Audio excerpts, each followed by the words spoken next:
Halo YouTube, jumpa lagi dengan Ibu Gunung Traders. Saya sedang berada di apa ya ini? Sawah. Ya. Jadi seperti biasa ya, kita pagi-pagi olahraga untuk ibaratnya memberikan efek relax, seger, dan semangat ya, spirit. Udah lama saya tidak membuat video ya, dan kebetulan memang belum ada waktu. Jadi ya mau gimana ya, tidak bisa gitu. Padahal sebenarnya banyak yang ingin saya bahas dan bagikan ke teman-teman. Dan ya, semoga teman-teman di rumah saya selalu diberikan berkat, makmur, dan selalu happy ya, selalu menjadi orang-orang yang waras ya, jangan stres, jangan galau, hidup masih banyak. Oke teman-teman ya, di Senin pagi ini ya, Seninnya sangat cerah, syukurnya tidak hujan, jadi saya bisa keluar sepeda dan membuat konten, alhamdulillah ya, bersyukur. Oke, pagi ini ada satu topik yang ingin saya bahas karena lumayan juga gitu saya melihat fenomena di mungkin 2 bulan terakhir, 3 bulan terakhir ya, terutama di pasar kripto, yang dimana banyak sekali orang-orang curhat rugi puluhan hingga ratusan juta menggunakan uang-uang yang ya mungkin bukan uang dingin ya, jadi mereka panik dan kebanyakan dari mereka itu mungkin join komunitas premium, tempat belajar premium segala macam. Oke, dan apa sebenarnya penyebabnya dan apa yang mungkin insight yang bisa saya bagikan gitu ya dari fenomena tersebut. Oke, jadi yang pertama itu saya ingin membahas adalah kenapa ada orang mengalami kerugian yang dimana mungkin dia masuk ke dalam market, dia membeli suatu koin, suatu token segala macam di market crypto misalnya ya, atau biasa kita sebut nyangkut tucuk gitu. Jadi harganya lagi naik dan ya dia beli di atas, dia berpikir mungkin akan naik lagi 2 kali lipat, 3 kali lipat, dan kenyataannya adalah setelah 2 minggu 3 minggu turun dan ibaratnya malah jadi bearish gitu bahasanya. Mereka bilang oh ini udah bearish, udah downtrend gitu. Dan nanti kita akan bahas juga tentang fenomena manusia yang menyalahkan ini ya, grup-grup premium, tempat belajar segala macam ini. Oke. Yang paling bisa saya katakan begini teman-teman, jika kita melakukan sesuatu tanpa ilmu, itu namanya apa? Itu namanya ceroboh. Tanpa suatu ilmu, kita akan melihat segala sesuatu yang berbeda atau segala sesuatu yang ibaratnya kita hadapi, apabila itu memiliki efek negatif ya, kita akan menyalahkan oh salah ini, salah itu, karena kita nggak punya ilmunya, kita tidak punya fondasi berpikir gitu. Nah kebanyakan orang-orang itu yang nyangkut pucuk seperti tadi, yang menggunakan uang-uang tidak sewajarnya gitu, uang-uang yang harusnya dipakai untuk kehidupan tapi dipakai untuk malah masukin ke market, menjadi seorang gambler ya, jadi penjudi, jadi spekulator gitu, orang-orang yang spekulasi terus gitu. Nah, itu bahaya, itu tidak dibolehkan, tidak disarankan, dan jangan pernah coba-coba gitu, itu bahaya. Nah karena begini, ada satu teori yang mungkin teman-teman pernah dengar tapi tidak belajar lebih dalam. Nah namanya itu adalah the greater fool theory gitu, the greater fool theory. Nah jadi the greater fool theory ini apa sebenarnya ya, teman-teman harus nonton video ini sampai habis, karena kalau teman-teman nonton sepotong jadi full beneran. Oke, nah jadi the greater fool theory ini bahasanya seperti ini. Ada suatu barang, suatu aset apapun itu ya, contohnya telur, contohnya teman-teman beli satu butir telur ini teman-teman beli seharga Rp1.000 per butir. Nah sebenarnya telur ini harusnya dijual di harga 1.500, tetapi teman-teman menjualnya di harga 2.500, beda 1.000 tadi ya. Nah dan lucunya lagi, ada orang yang beli di harga 2.500. Nah ini yang namanya the greater fool theory ya. Maka biasanya akan dijelaskan dalam kurva intrinsic value ya, di-compare dengan yang namanya perceived value ya. Intrinsic value dari si telur tadi harusnya adalah 1.500 ya, oh ini bisa dijual di harga 1.500 intrinsiknya gitu, teman-teman modal 1.000 tadi ya, jadi untung 500. Tetapi ada perceived value nya itu tadi adalah 2.500, yang dimana teman-teman bisa untung mungkin berapa itu, 150% ya. Jadi modal 1.000 jual 2.500, untung 1.500, 150% untungnya. Nah jadi itu teorinya, ada kurvanya itu ya, itu ada kurvanya. Jadi ada gap ya di bawah kurva itu, gap antara intrinsic value dengan perceived value itu biasanya masuk ke dalam area greater fool theory, yang dimana ada manusia yang mau membeli di atas harga wajar, dan ada lagi yang membeli di atasnya lagi ya, atau biasa kita sebut itu apa, gorengan ya. Kalau di saham itu namanya apa, gorengan gitu, atau kalau di apa ekonomi teori itu namanya bubble ya kan, properti bubble lah, crypto bubble lah, segala macam itu, cash bubble lah, segala macam ya. Kalau di dunia profesional ya, cash bubble itu contohnya orang yang biasa digaji 10 juta tapi digaji 30 juta mungkin 25 juta, jadi naik dia, persis value-nya tuh naik, bubble. Nah akhirnya apa ya, demand-nya kan tinggi, jadinya kan banyak orang yang mau gitu, dan ujung-ujungnya bubble-nya akan pecah gitu, patah, turun ya, akhirnya kembali normal lagi gitu, jadi harga aslinya gitu, jadi 10 juta lagi gaji orang. Nah yang gaji-gajinya besar tadi itu dia stres ya, kadang aduh kenapa nih, tahun lalu 2-3 tahun lalu saya gajinya 25, kenapa sekarang gaji saya cuma 10 kan gitu. Nah ya itu namanya greater fool theory, itu contohnya di situ ya. Apalagi kalau di market crypto ini ya sama gitu, misalnya teman-teman membeli suatu aset, contoh misalnya teman-teman beli bitcoin, beli di harga 100 juta, naik ke harga 500 juta. Nah tapi teman-teman ternyata mau jual di harga 700, 800, 900. Nah ketika teman-teman sudah jual di harga 700, ada orang yang beli. Nah orang yang beli ini juga pengen ngejual di harga di atasnya 800. Dia udah jual, ada lagi orang yang beli di harga 800 pengen ngejual di harga 900, dan begitu terus sampai terjadi ibaratnya itu patah trennya ya, patah bubble-nya gitu. Nah ini namanya greater fool theory. Nah banyak orang nggak paham ini, dia mikir bahwa oh beli aja, nggak gitu bos, nggak gitu ya, karena kita harus melihat gitu, ketika suatu aset itu terlalu mahal, siapa yang beli? Orang bodoh, orang pintar, kan begitu. Makanya namanya greater fool theory, ada orang lebih bodoh gitu. Gitu. Tapi saya tidak bilang bahwa yang beli di pucuk itu bodoh juga, enggak, tapi secara teorinya memang kita menyebut itu adalah the greater fool. Jadi ada orang bodoh yang membeli lebih mahal dan dia berharap bahwa dia bisa jual lagi lebih mahal. Dan bodohnya lagi ada orang yang beli lebih mahal lagi dari dia. Nah, ini namanya apa? The cycle itu, the paradox ya. Nah, jadi penjelasannya gimana sih maksudnya the greater fool theory ini sebenarnya apa gitu. Jadi begini, the greater fool theory ini harus ada hal-hal yang teman-teman praktikkan. Apakah boleh kita ibaratnya menjalankan teori ini gitu? Boleh, dan banyak banget. Justru kita mendapatkan cuan itu kan yang ibaratnya beggar itu memang dari greater fool theory ini gitu. Nah, tetapi teman-teman harus perhatikan dua hal. harus perhatikan dua hal, mungkin tiga hal saya bisa bilang. Yang pertama itu adalah volatility. Ya, ketika suatu aset itu memiliki volatilitas yang ibaratnya tinggi, ya, yang benar-benar kadang hari ini naik sekian, turun sekian, naik 20%, turun 5%, naik lagi 30%. Nah, teman-teman bisa menggunakan teori ini karena volatility-nya berjalan gitu, ya. Ada volatility. Kemudian yang kedua itu adalah sentimen, market sentiment. Kalau di crypto itu namanya apa? Naratif. Nah, ada naratif itu, ada news besar, ada apa itu drivernya ya, market drivernya apa gitu. Ada naratif. Ya, kemudian yang ketiga itu timing. Ya, gunakan teori ini sesuai timing. Ya, jadi jangan bodoh juga. Ya, jadi jangan bodoh dan jangan serakah juga gitu. Misalnya begini, kita tahu bahwa misalnya bulan itu mungkin setahun atau taruhlah 6 bulan. Efektifnya lah ya, efektifnya gitu ya. Ya, 6 bulan sampai 9 bulan, setahun lah anggaplah. Nah, tidak mungkin ketika bulan selesai Anda hold sampai 5 tahun lama gitu. Ya bisa jadi apa yang aku pucuk kan gitu. Jadi kita bisa aja ibaratnya lagi bulan nih Bitcoin mungkin dari 100 juta ke 2 miliar misalnya. Ya selama bulan itu kita bisa bermain gitu. Ya, jual lebih tinggi, beli lagi, jual lebih tinggi, masih bisa. Selama memang secara timing ya masih masuk dalam ibaratnya cycle bulannya gitu. Tetapi kalau sudah bulan selesai, Anda ngelakuin itu, Anda beli lagi di pucuk, Anda beli di harga 2 miliar misalnya. Ya siap-siap aja. Antara Anda yang pucuk atau Anda banting kepala di tembok begini-begini. ya jadi itu sering terjadi gitu. Itu sering terjadi orang menggunakan apa ya, teknik ini ya, teknik ibaratnya serakah ini ya, teknik yang apa ya, markup harga gitu, beli pucuk segala macam ini dengan harapannya naik lagi. Nah, itu dia tidak melihat itu tadi ya, sentimen, timing dan juga volatilitas gitu ya. Malah biasanya mereka apa ya, harga sudah jauh banget ya, udah emas udah tembus langit, udah tinggi banget. Bisa-bisanya pakai uang tabungan, uang makan, uang gaji, dia all in di situ. Nah, itu apa ya, ceroboh dan tolol banget ya. Dan ya jangan sampai gitu jadi orang yang apa ibaratnya kayak gitu ya, itu bahaya banget gitu ya, bahaya banget. Nah, karena gini, di financial market itu teman-teman, orang yang tidak tahu merasa dia paling tahu.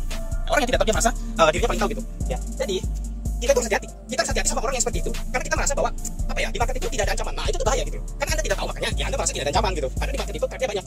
Ya, seperti yang saya bilang tadi gitu, karena itu banyak gitu loh. Ketika kalian salah beli segala macam, ya kalian bisa nyangkut. Kalian bisa nyangkut dan kalian apa ibaratnya ya akan kebingungan gitu. Aduh, ngapain lagi uang saya udah nyangkut, sudah loss 40%. Cut loss atau ngapain ya, atau saya ambil kurbang lagi ya, saya ngutang lagi di bank, saya ambil kredit, saya hakal lagi, all in lagi. Nah, what was the point gitu loh. Anda akan apa ya? Anda akan kembali ke lubang yang sama, bahkan Anda bukan lagi gali lubang, Anda udah gali kubur. Ya, bentar lagi Anda nyemplung di situ, bukan gali lubang lagi, gali kubur. Ya, Anda akan mati terus cepat lagi ya. Orang akan nyari Anda itu mana nih, tukang hutang. Ya, dan gimana akan kacau. Nah, itu bahaya. Jadi lah orang yang waras itu, jadilah investor yang waras. Jadi trader yang waras ya. Jadi manusia waras itu. Ya, namanya di market itu memang uncertainty-nya sangat tinggi. Uncertainty-nya sangat tinggi, saya bisa bilang. Harga bisa naik dan turun kapan saja. Nobody knows. Mau dia profesor segala macam bullshit saya bilang, tidak ada satu orang yang bisa timing the market. Ya. Mau dia profesor, mau dia orang yang paling ahli segala macam, no. Nobody can timing the market. Tidak ada. Jadi nggak ada satu orang yang bisa timing. Oh, ini akan naik sampai tanggal sekian dan turun tanggal sekian. Nggak bisa, susah.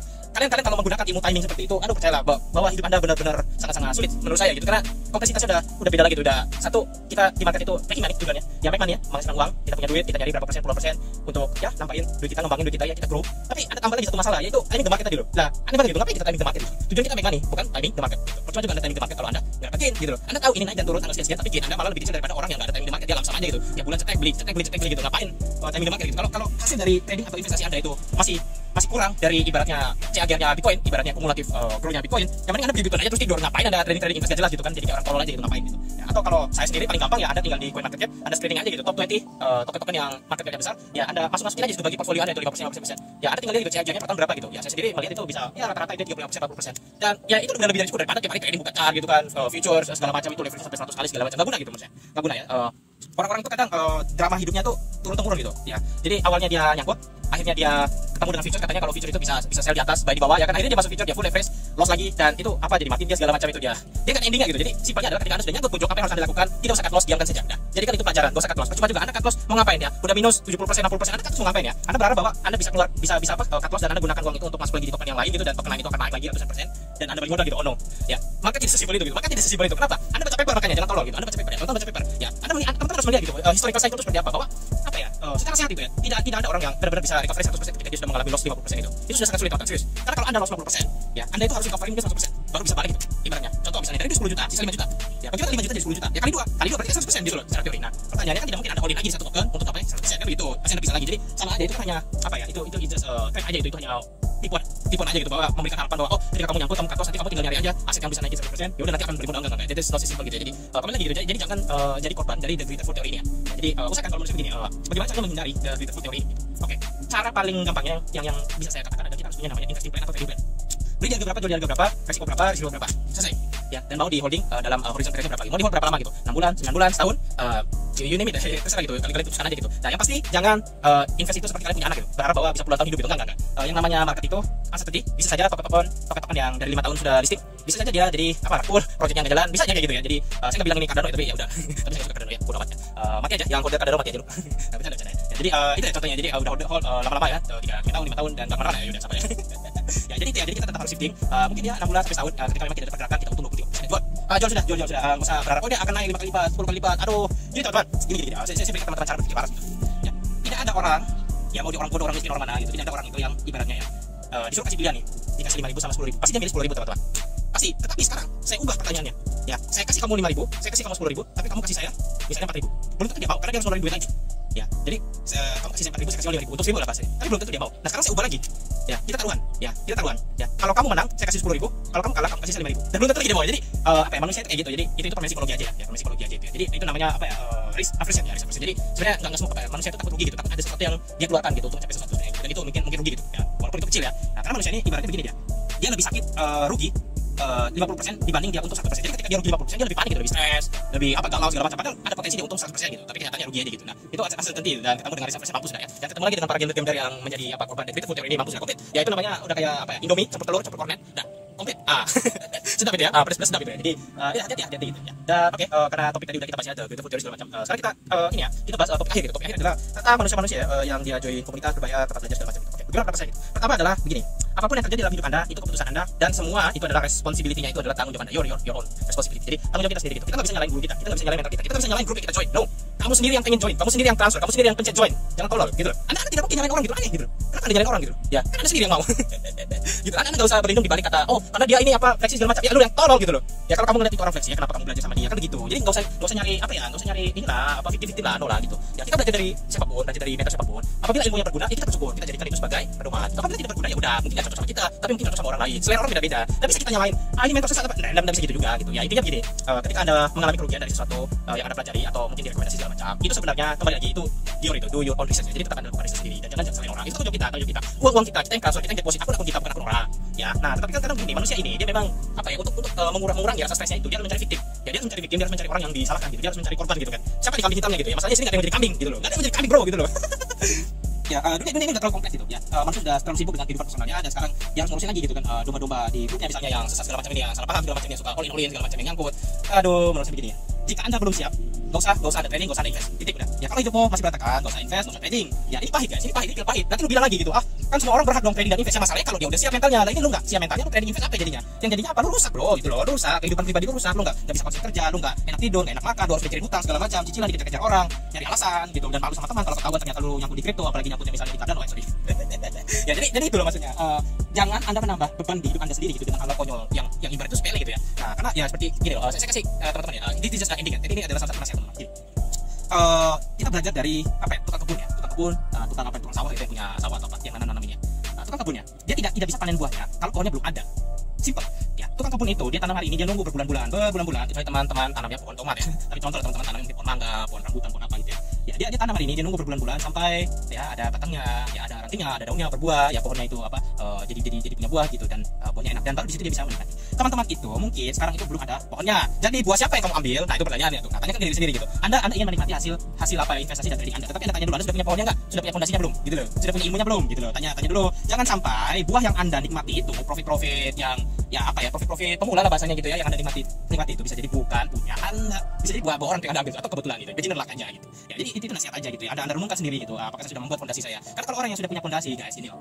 Dia tidak bertingkah laku seperti itu. Dia udah tidak menyalahkan orang, dia trading aja, invest aja gitu. Ya itu juga yang saya lakukan dan saya pelajari dari mentor saya gitu loh. Bertahun-tahun gitu loh bahasanya. Tidak join bro premium 1 minggu terus saya masukin duit saya ratusan juta ke market gitu kan tolol gitu bro gitu loh ya. Sadar gitu loh. Aduh, makin dikit doang otaknya gitu. Ya saya tahu gitu manusia itu memang ya tidak bisa berpikir secara rasional karena manusia itu memang makhluk yang emosinya itu mungkin 90% di dalam badannya gitu, dalam otaknya gitu kan ya. Logika itu kan bentuk dari rasionalitas dari keputusan emosi yang kamu pilih gitu kan. Ya, jadi manusia tetap aja dia akan menggunakan emosi dulu baru logika gitu ya. Nah, tetap aja sih apapun itu ya kita usahakan gitu untuk mereduksi, untuk mengurangi hal-hal konyol ya yang kita lakukan ini ya yang merugikan, dikurangin dan enggak usah iri ngelihat pencapaian orang lain. Terkadang kalian masuk market itu ingin cuan banyak, all segala macam itu karena kalian iri melihat pencapaian orang lain, melihat orang cuan 100%, 200% sekian. Dan ya yang bisa saya katakan begini ini untuk membela kalian. Teman-teman ingatlah begini, tiap manusia itu punya timing yang berbeda-beda. Ya, kita punya timing berbeda-beda. Kalian nggak bisa samain gitu loh. Ada yang hari ini sudah ibaratnya itu trading for living, invest for living. Ada juga yang dia mungkin 10 tahun lagi baru bisa trading for living. Ada juga yang mungkin dia baru apa bisa trading atau ibaratnya sudah bisa financial freedom itu mungkin udah dia mau pensiun atau dia udah mau mati baru. Jadi timing kita berbeda teman-teman. Kita nggak bisa samain gitu loh. Kalau hari ini kita melihat ada orang yang cuannya 100-200%, ya kita bicara aja, kita diskusi sama dia tipsnya apa gitu. Tetapi tetap aja kita harus menjalankan our journey gitu. Journey kita jalankan sendiri. Kita tidak usah ibaratnya ikut orang, nyalain orang apalagi segala macam itu ya. Karena menurut saya begini, sebagai makhluk bumi kita ya, makhluk bumi yang kita mencari uang dengan menukarkan waktu dan energi kita ya. Menurut saya begini, kalian harus bersyukur dengan hidup kalian itu dulu. Kita harus bersyukur dengan apa yang kita miliki sekarang, kita miliki sekarang, kesehatan yang kita miliki sekarang. Tidak cacat yang lengkap, gitu bisa jalan, bisa tidur dengan yang bisa duduk, itu kita syukuri dulu. ya. Jangan anda itu bersyukur kalau anda itu jual 100% dari Bitcoin. Nah, itu tuh apa? Tolol itu, tolol. Ya, anda sudah melawan kaidah manusia bumi gitu. Ya, anda bersyukur itu dengan apa yang anda miliki. Ya, bukan yang angka-angka itu bukan gitu. Kenapa? Oke, kalau anda bersyukur kalau portfolio anda hijau, hati-hati, bisa jadi nanti kalau exchange-nya abu, exchange-nya skema, apa yang terjadi coba? Anda bisa bunuh diri gitu loh. Anda bisa bunuh diri, anda buka HP tiba-tiba muncul di email gitu kan, exchange-nya kabur, mampus. Nah, kan bisa. Jadi jangan gantungkan kebahagiaan anda itu di hal-hal yang sifatnya itu aduh apa ibaratnya sangat-sangat semu gitu, itu semu gitu angka-angka gitu. Ya, plus 7, plus 10, plus 20, plus 100% itu kan semu aja teman-teman, itu hanya angka gitu. Biarkanlah waktu yang menentukan, tapi jangan kita gantungkan kebahagiaan kita itu di hal seperti itu, dan itu bahaya. Anda bisa bunuh diri bro gitu. Anda bisa ibaratnya lagi jalan-jalan di hotel gitu, mau apa ya, mandi kolam renang lantai 10, tapi karena anda lagi lost ya sambil berenang, dan anda melihat aduh ini saya punya portfolio rugi 20%, 30%. Nah, anda melihat oh ini saya loncat aja, loncat beneran gitu. Nah, itu bahaya gitu. Jadi jangan sampai ya hal-hal konyol seperti itu, hal-hal yang nggak penting banget sebenarnya ya. Orang zaman dulu juga nggak ada Bitcoin, nggak ada apa kripto segala macam itu, orang fan-fan aja, orang tetap hidup gitu ya. Ibu dan bapak kita itu kan zaman-zaman itu ya, zaman kegelapan gitu. Bahkan zaman itu orang belum ada smartphone segala macam, bisa aja gitu, nggak ada yang kayak kita sekarang ini dikit-dikit bunuh diri. Orang zaman dulu itu ya dia mungkin kerja tiap 3 bulan dipecat, dia cari kerja lagi, Zaman sekarang ini orang aduh sensi banget sama hidupnya. Jadi janganlah gitu, apalagi anda adalah calon trader, calon investor sukses ya. Jadi gunakan waktu anda untuk belajar, baca papernya, jangan tol-tol amat, jangan suka nyalain orang lagi, itu aja pernah saya ya. Jadi itu aja hari ini ya. Jadi sudah membahas tentang beautiful teori dari tadi ya, masalah apa makhluk bumi yang belajar di komunitas premium segala macam yang menyalahkan orangnya. Jadi saran saya itu aja, kita tetap bersyukur, kita selalu berdoa kepada Tuhan Yang Maha Esa setiap pagi ya, semoga diberikan kekuatan, keselamatan, ya kesehatan, itu paling penting ya. Anda nggak butuh punya 100 Bitcoin untuk hidup di dunia ini. Ingat, Anda nggak butuh 100 Bitcoin itu. Anda cukup bersyukur aja bisa makan 3 kali sehari, bisa tidur nyenyak, tidak ada yang ganggu ya, atau tidak bocor ya kan. Apalagi kalau tidurnya pakai AC nyaman bener ya kan. Ya, itu aja ya. Sampai jumpa lagi di pembahasan selanjutnya ya. Doakan saya selalu sehat ya. Sampai jumpa lagi teman-teman, selalu. Oke, salam Trader Ras.